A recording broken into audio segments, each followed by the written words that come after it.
जी, तो आप कह रहे हैं बेहतर प्रदर्शन होगा। योगी जी, एक और बात, मैं आपकी सरकार के कार्यकाल की बात कर रहे हैं, क्योंकि एक तरह से लोकसभा चुनाव है, लोग वो भी देखेंगे कि आपकी सरकार ने, आपका दूसरा टर्म है, कैसे काम किया।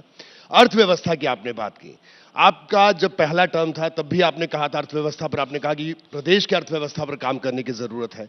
तो आपको लग रहा है कि जो लक्ष्य तय किया था, उस लक्ष्य को हासिल कर लिया गया है? देखिए, आज 23 मार्च है। कल मेरी सरकार के 7 वर्ष के कार्यकाल पूरे होंगे जी। और इन 7 वर्षों में मैं कह सकता हूं कि 3 वर्ष का कार्यकाल हमारी सरकार का या देश का, पूरी दुनिया का भी इस सदी की सबसे बड़ी महामारी कोरोना से जूझते हुए, लड़ते हुए व्यतीत हुआ। और देश के अंदर करिश्माई नेतृत्व मोदी जी का है कि उन्होंने विपरीत परिस्थितियों में भी भारत की अर्थव्यवस्था को मजबूत बनाया और आज दुनिया के अंदर सबसे तेज उभरती हुई अर्थव्यवस्था के रूप में भारत की अर्थव्यवस्था है। स्वाभाविक रूप से इसका खामियाजा उस कालखंड में उत्तर प्रदेश को भी भुगतना पड़ा था। उस सब के बावजूद अगर इन 7 वर्षों के कार्यकाल में देखेंगे तो हमें एक्चुअल में सही तरीके से कार्य करने की नियत से अगर आप देखेंगे तो हमें 4 वर्ष ही जनता जनार्दन की सेवा करने का अवसर प्राप्त हुआ, अपनी योजनाओं को प्रभावी रूप से जमीनी धरातल पर उतारने का अवसर मिला। 3 वर्ष तो कोरोना जैसी महामारी से जूझने और प्रदेश की जनता को बचाने में हमारे व्यतीत हुए।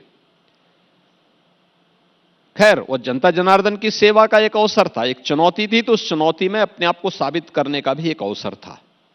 उस सब के बावजूद हमने उत्तर प्रदेश की प्रति व्यक्ति आय को दोगुना करने में, उत्तर प्रदेश की जीडीपी को दोगुने से अधिक करने में सफलता प्राप्त की है। ये जो सफलता है, ये उत्तर प्रदेश के अंदर जो प्रधानमंत्री मोदी जी ने $1 ट्रिलियन की इकोनॉमी बनाने के लक्ष्य के साथ एक चुनौती हमें दी थी। आज यूपी, मैं इस बात को कह सकता हूं, एक रेवेन्यू सरप्लस स्टेट है।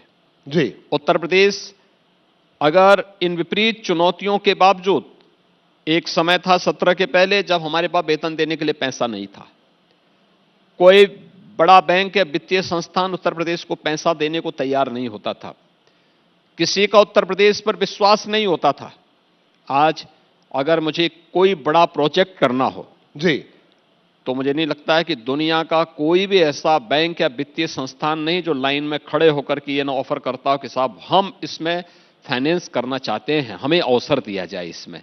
ये एक चेंज, बड़ा बदलाव। और मैं कह सकता हूं उत्तर प्रदेश अगले 5 वर्ष के अंदर प्रधानमंत्री मोदी जी के विजन के अनुरूप $1 ट्रिलियन की इकोनॉमी बनकर के देश की अग्रणी अर्थव्यवस्था के रूप में अपने आप को स्थापित करेगा।